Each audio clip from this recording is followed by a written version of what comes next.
Hello, everyone, and welcome to the Vortex, where lies and falsehoods are trapped and exposed. I'm Michael Vorse with this live Vortex today.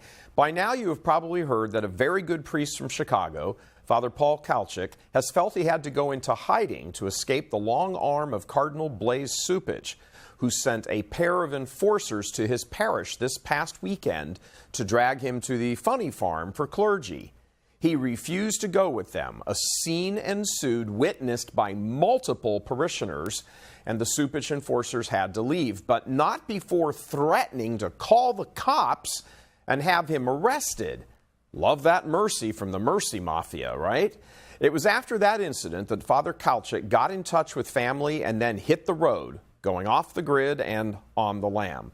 Little background now. Last week, Church Militant broke the story that Father Paul, pastor of Resurrection Parish in Chicago, had overseen his parishioners burn to ashes a notorious symbol of the homosexual movement within the Catholic Church and the Archdiocese of Chicago in particular, a rainbow flag with a cross incorporated into the design. The flag, as you can see here, at one time hung in the sanctuary of Resurrection Parish, Father Kalchik's parish, deliberately covering up the symbol of our redemption, the crucifix, which is behind the flag there. Homosexualist Cardinal Joseph Bernardine, there also in the picture, was more than happy to call Resurrection Parish a kind of second home, since the pastor there was scandalously homosexual and a huge promoter of all things sodomy agenda related. That pastor, Daniel Montalbano, would eventually be found dead in his rectory, hooked up to an electrical homemade masturbation device. When Father Kalchik became pastor at the parish with such a filthy, sordid history of homosexuality, he began the effort to restore spiritual sanity. Montalbano used to host gay parties in the basement of the parish, and the flag that hung in the sanctuary, with Bernardine's blessing and public approval, was a symbol of all this hatred against the faith, something Father Kalchik would not stomach. So when the flag was just discovered one day, a random day, shoved away on some shelf in the back corner of a storage room, he decided to conduct a public burning episode. That caused Cupich to wig out and order him to not burn it publicly. So parishioners decided they would burn it privately in the parking lot and then sent the pictures to Church Militant. Kalchik has also had some of his sermons and comments posted on Church Militant's homepage critical of the Cardinal's failure to lead during the Summer of Shame scandal that the Church has been going through these past months.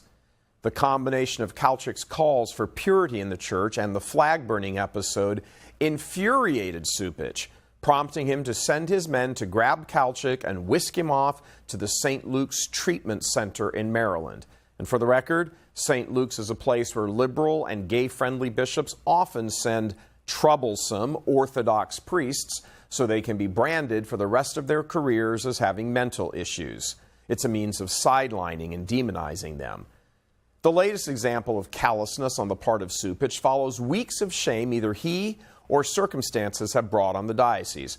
Just 2 weeks ago, one of the priests on his marriage tribunal was arrested in Miami, along with another Chicago priest for engaging in oral sex in public in a car, in full view of people passing them by. Earlier, Cupich had attempted to blow off the whole predatory priest scandal by saying that the Church had to focus on more important issues, like talking about the environment. And earlier in the year, he brought much hurt and confusion to faithful Catholics in Chicago with the summary sacking of Father Frank Phillips of St. John Cantius Parish, something Father Phillips is now fighting. A few weeks back, he accused Pope Francis critics of being motivated by racism when he incorrectly identified Pope Francis as Latino. The Holy Father is 3/4 Italian. And then, yesterday afternoon, a series of posts appeared on Twitter from a self-identified transsexual who claims they'd been in contact, regular contact with Cupich over his time in Chicago, expressing the needs of the trans community. Alexandra Whitney posted, quote, "I called and spoke to Cardinal Blaise Cupich, Archbishop of the Diocese of Chicago. I shared my concerns with Cardinal Cupich about Father Kalchik's attacks on LGBTQ Catholics and how this priest is harming the body of Christ." Cardinal Supich shared my concerns and advised me that the diocese takes Father Kalchik's recent activities very seriously and that Supich was weighing his decision on how to move forward very carefully. Closed quote.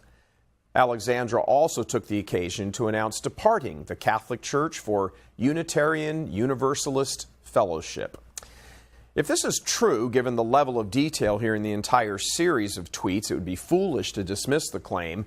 Then it takes this to a whole new level. Supich pays more attention to the ramblings of the transsexual community in Chicago than he expresses care for his own priests.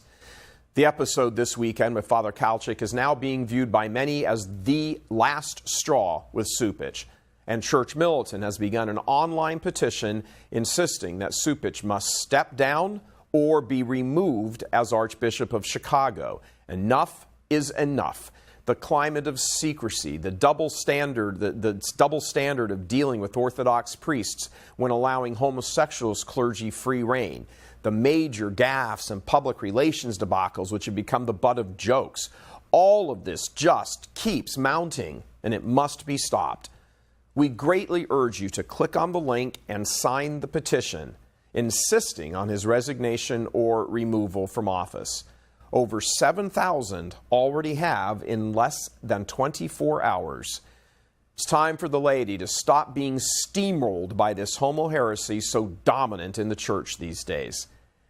And by the way, did we forget to mention that Father Kalchik is not a one, but two-time victim of homosexual predation, once when he was 11 and again when he was 19, the second time by a priest. Yep, Cardinal Supich, like you said a few weeks back when all this homosexual stuff was at last being fully exposed, good thing it's not a gay thing. Right. This all sounds eerily similar to another cleric who stood up in public to strike a blow against the homosexual current in the church.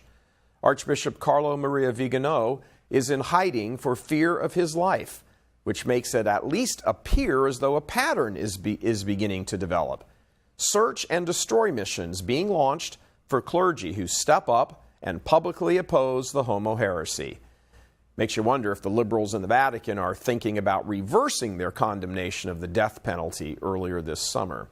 Please take the less than 1 minute it takes to both read and sign the petition, which Church Militant will be forwarding to the Apostolic Nuncio.